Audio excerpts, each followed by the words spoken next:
Hey guys, just before the podcast gets started, don't forget to subscribe and turn on your notifications so you never miss an upload.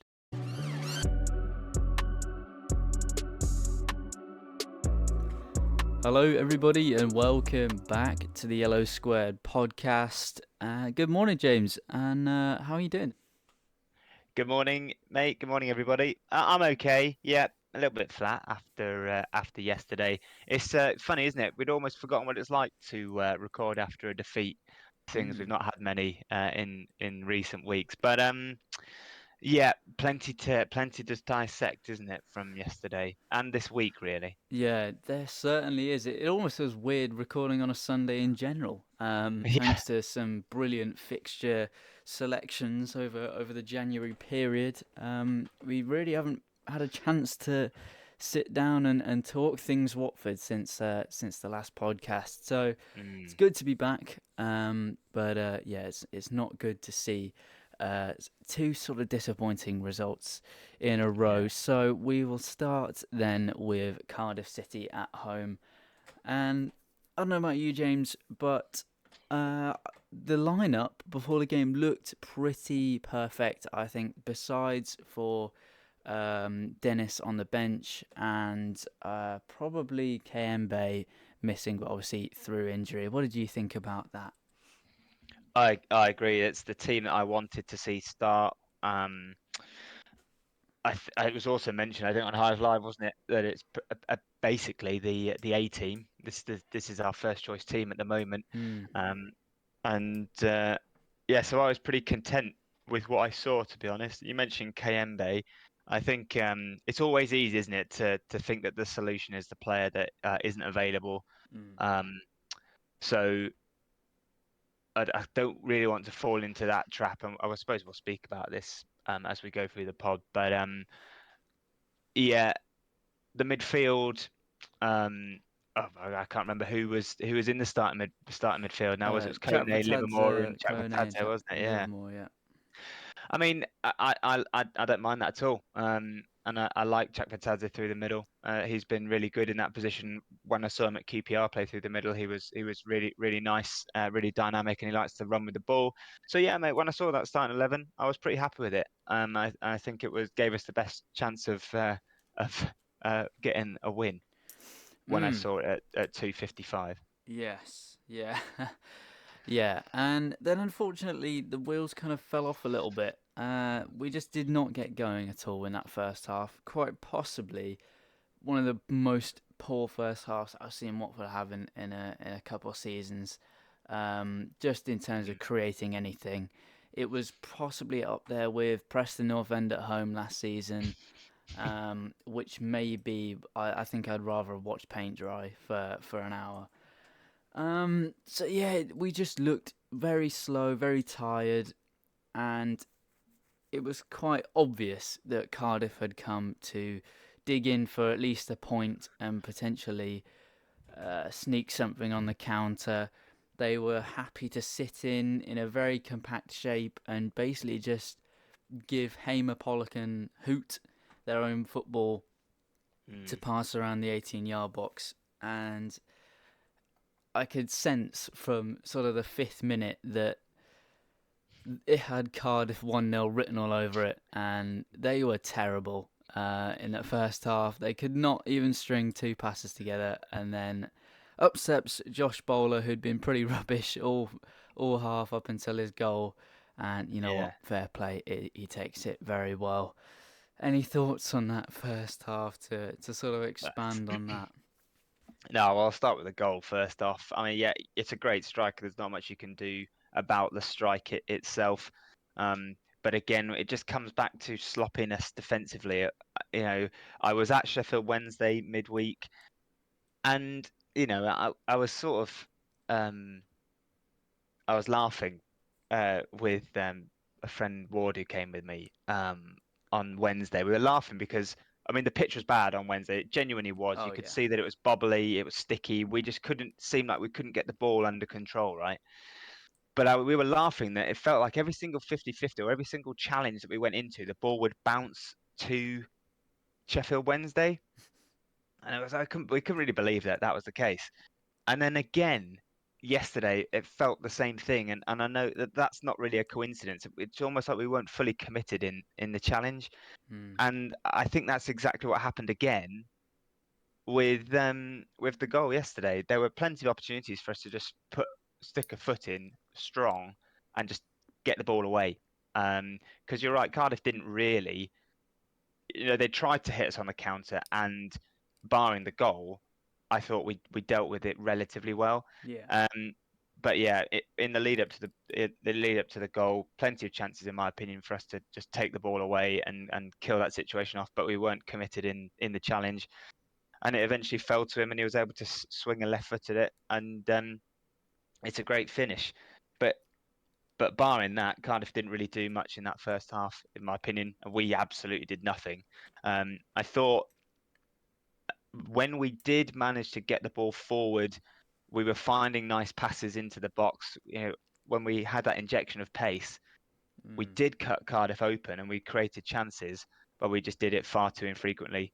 And on the whole, yeah, I just you're absolutely right, mate. The tempo was so slow. We looked laboured, tired, fatigued. Um, and like I said on Wednesday, I thought that might have been something to do with the pitch and having played on the Sunday, but it's absolutely bled over again into today, which is becoming a bit of a concern. Yeah, it is becoming a concern, but I think it is nice to mention in the second half at least how much of an impact the substitutions made. Um, Mm, Ken Sema coming back, which is always great to see as a great partnership down the left side with Lewis. So we'll be interesting to see if that sort of rekindles itself over the next few fixtures. Where mhm. Rajovic was a real presence up top, I thought when he came on, did a lot more than Bio did for me yesterday. Again, Yeah, it's that case of Bio. It's literally half. He's half a foot away from being a world class striker. well, world Literally, class is strong. every he would score so many goals if he was just half a foot on the money. Um, Yeah. but the ball just gets away from him all the time. Maybe Mm. world class is a little bit of a stretch, but he'd certainly be a top championship striker if he could just finish a few more chances here and there. Because to be honest, it's not like the chances weren't there yesterday. Particularly in the first half when we did go forward with pace, we're literally just half a foot away from making it a great chance and then a great goal, really. But yeah, Rovic came on, did become that presence that we lacked, and obviously Emmanuel Dennis. First time I've Mm. actually seen him since he re-signed for Watford play. Um, because obviously it's completely blocked the FA Cup for viewers, and I turned off Sheffield Wednesday by that point because it was just so boring. But yeah, he was magic again. He's a great signing. He's Um, lively, isn't he? it is so noticeable. And him working with Asprey actually through Asprey through the middle looked properly good. Whereas before that, I thought he actually had a pretty poor game Yeah, out on the agreed. Yeah, right agreed. or the left, wherever he was playing. But yeah, Dennis came on, looked really, really like he wanted to create something. He seems to know a lot more to do with the ball than some others in the final third, finding passes that others might potentially not see. So he looked very lively. It looked like he was trying to create something or take someone on it any chance he got the ball. Which is really exciting from a fan's point of view. Mm. So yeah, I think when he gets up to full match speed, he'll be absolutely lethal in the championship. Yeah, I agreed. I actually wanted to ask you something because we the final third yesterday was really poor, and I saw a stat on Twitter yesterday, which I think we had 33 crosses and obviously nothing came from it. Mm. Um, we're clearly massively lacking in sort of ideas and an idea how to break down the final third. Do you think? And I wanted to come back to your point about Ken Sema coming on. Do you think our problem in the final third is we have too many sort of tricky players who are trying to find the perfect ball, which is actually gumming up effectively the attack, because nobody's sure when or what run to make because they don't really know what's going to happen. The difference when Ken comes on is that his plan is to work some space and drive towards the box and the byline and put that ball across, which started to prove fruitful in terms of chances, didn't it? Towards the Yeah. end of the half. Do you think that's do you think that's our problem? Basically, is what I'm trying to say. Aspria, Martins, um, Dennis, all of these players are we too tricksy, for want of a better word, in and around the box? Yeah, yeah, no, that is actually quite a valid point, really. Yeah, I do think there actually is it's not a coincidence. I wouldn't say that when these kind of players are on the ball, you're saying Martins and Aspria, yes, they're very tricky.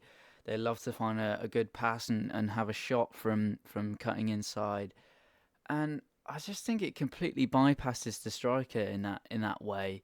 Whereas when you have somebody Yeah, like Ken, who will get to the byline, dig a cross out, whether that's a floated one or a whipped one, it gives people queuing up at the back post something to aim for, and it's a clear path. And he's such a good player in those one on ones in that situation that even though defenders will probably know that he is trying to dig out a cross, they can't do anything about it because he's so quality in that area.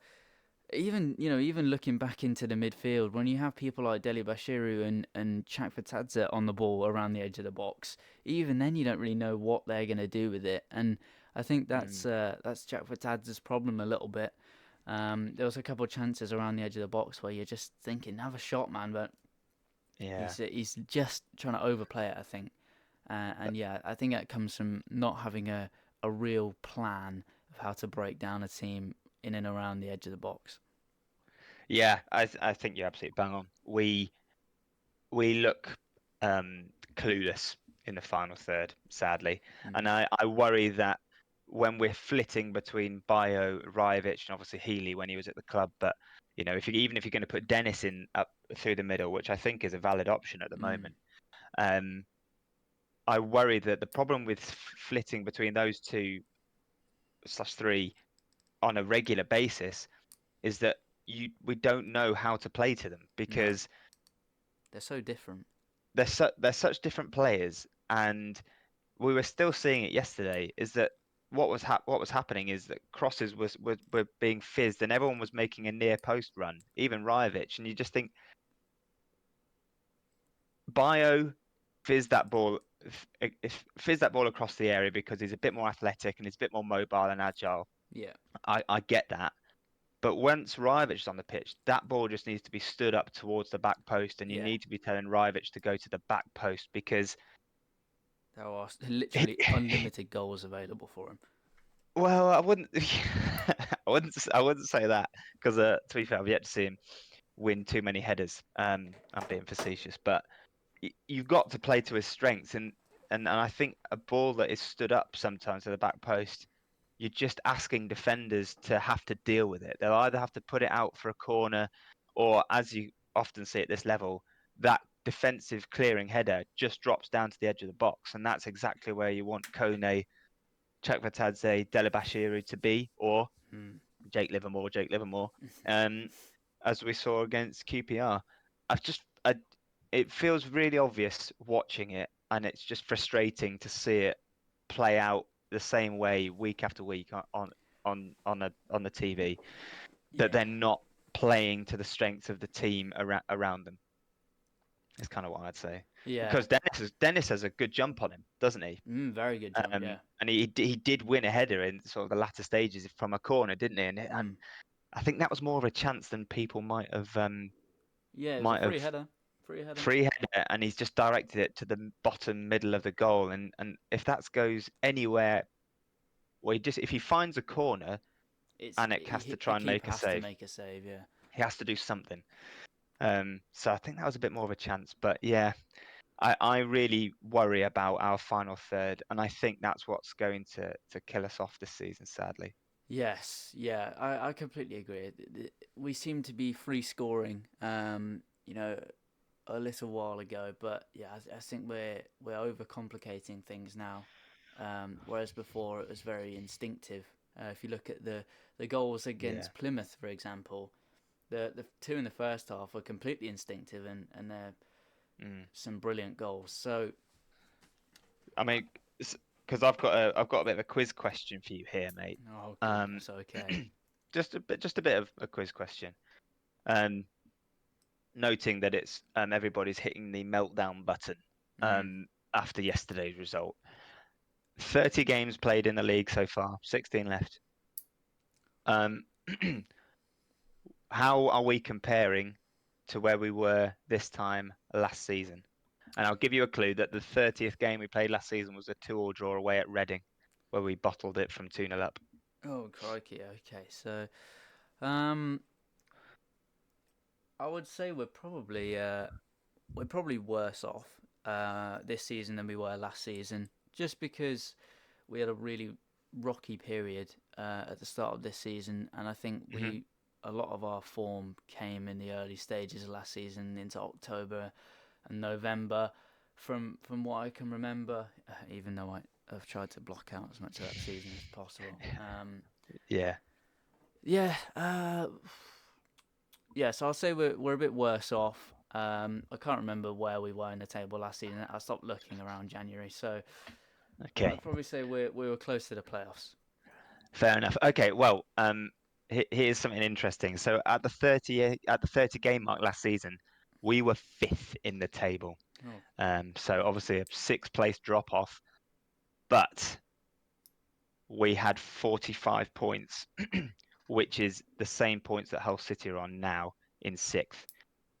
So we're only 4 points worse off than we were this time last season, um, which I found quite interesting, to be honest, in terms of the stats. And when I look at the table and you look at how many games that we've lost compared to those around us, we've only lost 9 league games this season, and the teams around us, they've all lost 12 and 13 games, so we're not losing games, Yeah. but it's the win to draw column that's really killing us. We've only won 10. Mm.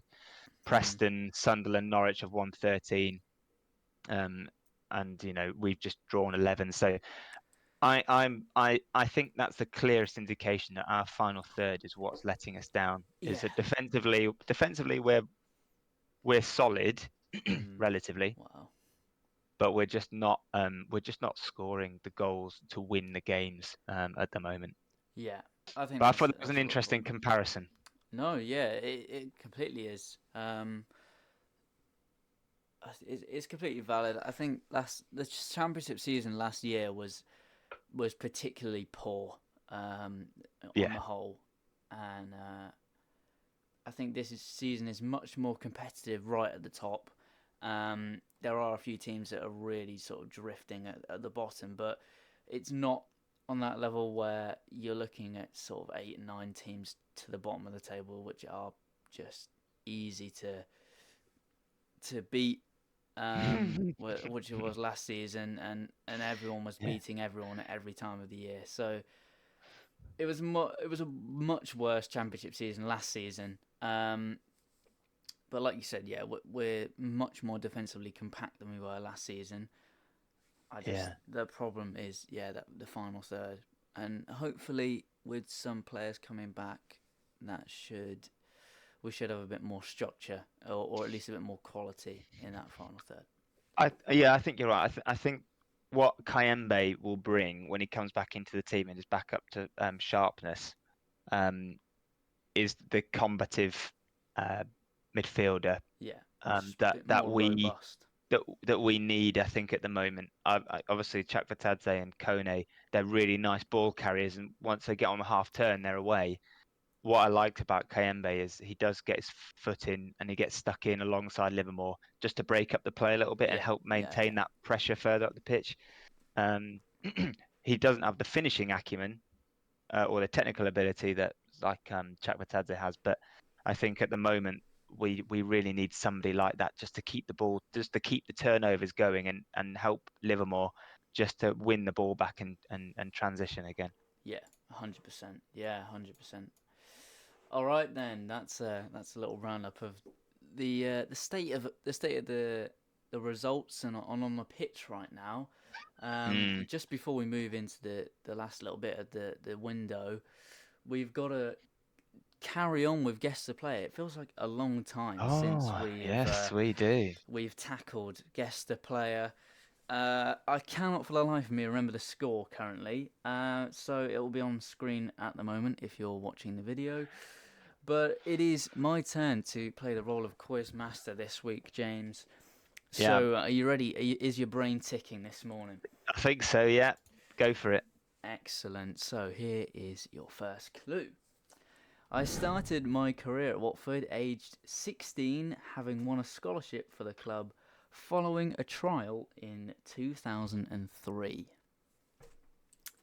And that is the clue. 16-year-old, 2003. Mm. 16-year-old I'll in give you a little bonus 2003. for they are Yeah, now 38. thanks. Um, um, 38. 16-year-old scholarship in 2003 after a trial. 2003. Well, I have a name. I have a name in the back of my mind. I don't know whether or not he was a little bit older than this because I know he scored in the 2003-2004 season. And I think it was his first goal was against Millwall. So I'm gonna guess Ashley Young. Ooh, it's not Ashley Young, unfortunately. Oh, So we will carry on into yeah. clue number two very shortly. Oh, damn it. All right then, Close. James. We'll just carry on into the little transfer window. Obviously, it Yeah. closed, and a lot of fans have been extremely disappointed. And to be honest, James, I do kind of side with him on this. Hmm. We were, told that there would be a policy of one in and one out, Hmm. and it did not actually pull through. We were linked with a lot of players, and in a window to only really bring in Dennis on loan. Obviously, we turned Chatvertanza into a permanent signing, which I'm very pleased about. Yeah. Um, but I'm gonna have to say, James, with a score out of 10, this transfer window possibly would be a 3. I don't know Mm. about you. How would you rate it? Yeah. I would be higher than a 3, but probably by maybe 1, 2 if I'm feeling generous. 4 or 5 out of 10. Mostly because Dennis. I'll be honest with you. I didn't see that one coming. And I think I think it's a brilliant signing for Mm, both player and club, especially based off what we've seen so far with a guy that's not played a lot of football at all. He still looks like he's got that sharpness and hunger, yeah. especially as we saw it yesterday. Um, so I think Dennis was an excellent signing. Yes. I, Yeah. thought- I 100%. thought I thought that moving Healy on for a fee after signing him on a free was good business, Yeah. and I also agreed with Loser leaving Yeah. as well. Oh, and obviously, who can forget Hurtado going to Gillingham? Yeah. I mean, sensational business. Um, What a um, strange signing that is. that's football manager in real life, isn't it? Really. Uh, so, so I think on paper, when you look at it, you think, okay, yeah, all of those deals have made sense. Mm, Chak Batadze, I think the rationale behind making his deal permanent is that there's no element of doubt. He's now got a future at the club, etc., etc., etc. Fine, I, I can buy that, and I respect, and if it's just to help ease Chakvetadze's mind, settle him down, then yeah, because brilliant. there's a Yeah, bit of because he's a good player. speculation at the start of the month, wasn't there, that he wanted to maybe cancel the loan due to his game time, and but Yeah, and I it's think good to see that. good to see it, and I think that he's just proving himself to be an important. I don't want to say squad player, but do you know what I mean? He's an Yeah, important he's an player important in the player. side. Yeah. Um, But, and kind of this is where everything is going to draw back for me. We didn't address the obvious issues and the deficiencies in the side. I'm sorry to say. I mean, we said No. it at the start of the month when we had the podcast about the transfer window and some of the rumours that we had. We know that we're lacking it in defensive midfield. We know that striker, proper target forward, is An an issue. issue. And the club did come out and say that there was going to be a one in, one out policy, which on the one hand is great communication and Yeah. it makes Yeah. sense. Yeah. And I 100% like that makes sense. the squad turned around, that the club turned around and said this is what they're going for. But also it gives them rope to hang themselves with, doesn't it? At the end of the day, Mm. because if, as is transpiring, we are trying to sign these players to replace a midfielder and a striker that have left, and we can't get the deal across the line and we fail, then that just looks bad on the recruitment team. Yeah. Uh, Um, so, so yeah, disappointing, underwhelming. I do want to say though that I think that the market itself was really slow and flat this Yes. year, Yeah. mostly because the big clubs are worried about points deductions for financial fair play. Mm. So that money just isn't trickling down the leagues, is it? No. And No. there's no movement, and everybody knows how hard it is to find players in January. Yeah. January is just about plugging gaps, really. And if Ismail is happy with the squad and he thinks he's got the options and the different choices in the positions that he wants, then, well, if you're the owner of the club and you've got your head coach saying, I'm pretty content, well, why would you unnecessarily pay money if the coach is saying it's going to be fine? So Yeah. it's disappointing, underwhelming, and a bit flat. But I think there are arguments on both sides of the fence, to be honest, that Yeah. you can choose to make up your own mind. I'm with you though. I wanted an extra signing to come in, even if it was a loan, just to freshen up the squad a little bit and just to give us another Yeah. option. Yeah. 100%. All right then, James. We will move into the second clue of guess the player just before I give my thoughts on the transfer window roundup. Are you ready for clue number two? Yeah, I'm a bit worried about this one, to be honest with you. I thought Ashley Young's the only one I can think of, to be honest. Well, we'll see if you can get it from clue number two. All right then. I played in the playoff final win that wasn't at Wembley, coming on in the 72nd minute as a substitute. So that might narrow it down a little bit for you. A substitute, 72nd minute, academy player, Hmm. 16 years old, 38. I can hear the cogs whirring. Yeah, yes. I'm just staring. Oh, well, there's one. Though I said the only other one that I can think of, because I know he played a few games in the Premier League for us that season, the season after we went up, Hmm. that I can think of that came from the academy, is Mr. Adrian Mariappa. Oh, Ah, no. it's all coming apart for James. I This thought is brilliant. This is I thought brilliant. I had that one. Yeah, I thought you did as Six. well. I thought you were gonna. I thought the name was gonna come out of your mouth then, but thankfully for Oh me, my it's goodness. rolling on to clue number three. This is fantastic. Oh my God. And I think the scores were pretty close. I So think they were close, yeah, because you guessed Delafeu off the bat, didn't you? So you yeah, picked up 3 points. So I think we're tied on whatever yeah, the I think we score actually is, like are tied. 7 Yeah, all or something. I think so. So I'll have to this go is back and listen a to the tapes. real a real. The door has been left ajar, Yeah.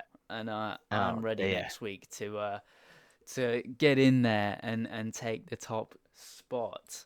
All right, then just dipping back into the January transfer window, James. I'm on a similar wavelength as you. Just disappointed about the incomings, to be honest.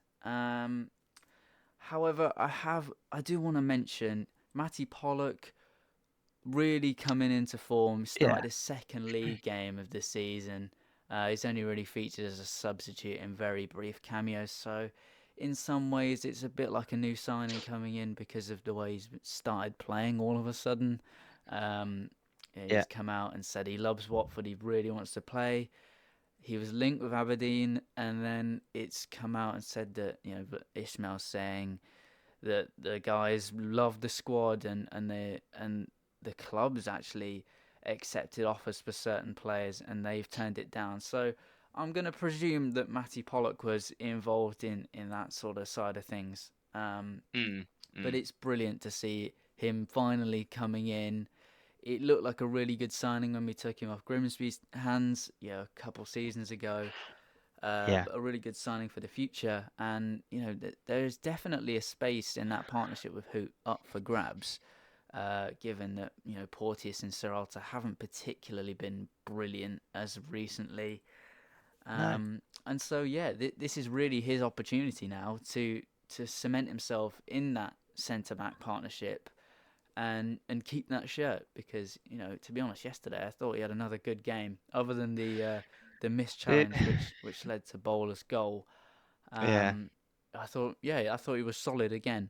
Um, he is solid, isn't he? He looks less comfortable bringing the ball out than some of the other players, yeah, but yeah, my concern, and this is probably more tactical and style of play, is that the way Andrews bombs forward, it just exposes Pollock and yeah, that right hand centre back. You almost need somebody who's just really pacey, who can cover, which we just don't have. And I know that's why some people wanted another right centre back to come yeah, in. yeah, But but yeah, no, you're right, and it's good that he's turned around and said, no, actually, I'm going to stay and fight for my place, because he did look certain to leave the club at one point, yeah. and I don't Which would think have been a many real people. shame.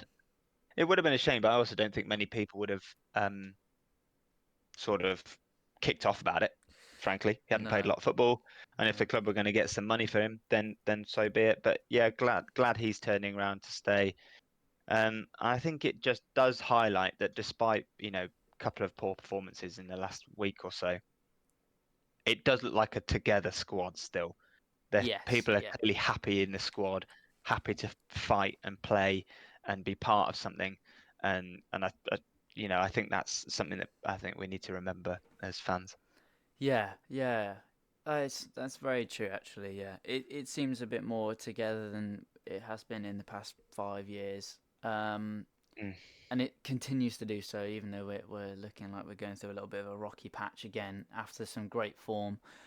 Um, yeah, on just back to some incomings, I was really looking for maybe a backup right back, obviously a defensive midfielder as well, a target man, or at least just one of those positions to come in. To be honest, um, obviously looking at 4 or 5 players in January is never going to happen, especially with the club focusing so hard on being debt free and Gino trying to avoid prison and all this stuff. So Yeah. there's not a lot of money swirling around, so I never expected all 4 or 5 of those positions to come in.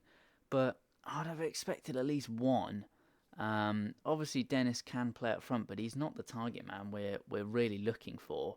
And I think he'll predominantly play out either on the right or the left rather than through the middle, even though he is comfortable doing that.